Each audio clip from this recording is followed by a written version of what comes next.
एक भयानक जंगल था। उसी के बीचों बीच एक बूढ़ा साधु रामदास एक झोपड़ी में अकेला रहता था। सालों से वही झोपड़ी उसका घर थी। उस रात बहुत तेज तूफानी बारिश हो रही थी। आसमान में बिजली गरज रही थी, जैसे कोई गुस्से में चिल्ला रहा हो। जंगल में हर तरफ अंधेरा और सन्नाटा था। रामदास दरवाजा बंद करके अपनी झोपड़ी में बैठा हुआ था, ताकि बाहर की बारिश और हवा अंदर ना आ सके। अचानक ठक ठक झोपड़ी के दरवाजे पर किसी ने दस्तक दी। साधु चौंका। इतने डरावने जंगल में इतनी रात गए कौन हो सकता है? हिम्मत करके दरवाजा खोला। सामने एक नवयुवती कन्या खड़ी थी। बारिश में उसके कपड़े पूरी तरह भीग चुके थे। हर लकीर, हर शेप साफ नजर आ रही थी। वो खूबसूरत थी और डरी हुई भी। साधु ने पूछा, ए कन्या, तू कौन है? इतनी रात इस जंगल में तू यहाँ क्या कर रही है?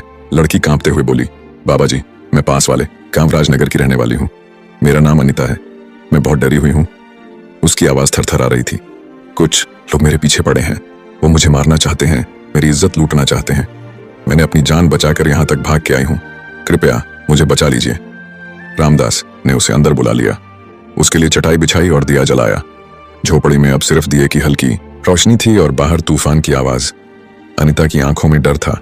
वो कांप रही थी। उसने कहना शुरू किया, मैं राजा विक्रम सिंह की बेटी हूँ। मेरे माता पिता अब इस दुनिया में नहीं हैं। उनके जाने के बाद लोगों की नजर मेरी खूबसूरती पर टिक गई। वो मुझे छूना चाहते हैं, मेरा शरीर अपवित्र करना चाहते हैं। साधु रामदास उसकी बातें चुपचाप सुनता रहा। उसे लग रहा था कि ये लड़की कुछ और भी छुपा रही है। क्या उसका यहाँ आना सिर्फ इत्तेफाक है? बाहर तूफान बढ़ता जा रहा था।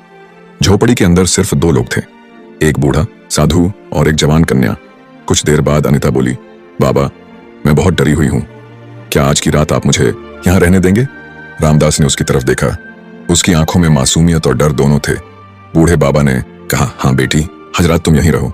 ये झोपड़ी तुम्हारी भी है। अनिता चटाई पर लेट गई। साधु रामदास उसे देख रहा था। वो खुद को रोक रहा था, मगर उसके मन में कुछ चल रहा था, कुछ अजीब, कोई हलचल, कोई बेचैनी।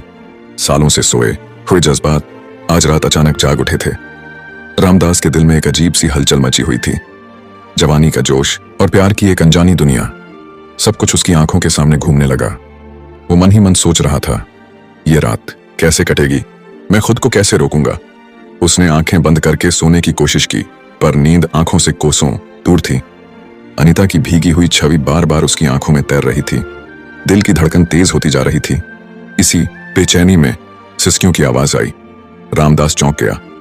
वो झटपट उठा और अनिता के पास गया। देखा कि वो लड़की रो रही थी। उसने नरम लहजे में पूछा, ए अनिता, क्या हुआ? तुम क्यों रो रही हो? लड़की ने कपकपाते हुए जवाब दिया, मेरे साथ कुछ ऐसा हुआ है जो मैं किसी को नहीं बता सकती। रामदास की आंखों में हैरानी थी।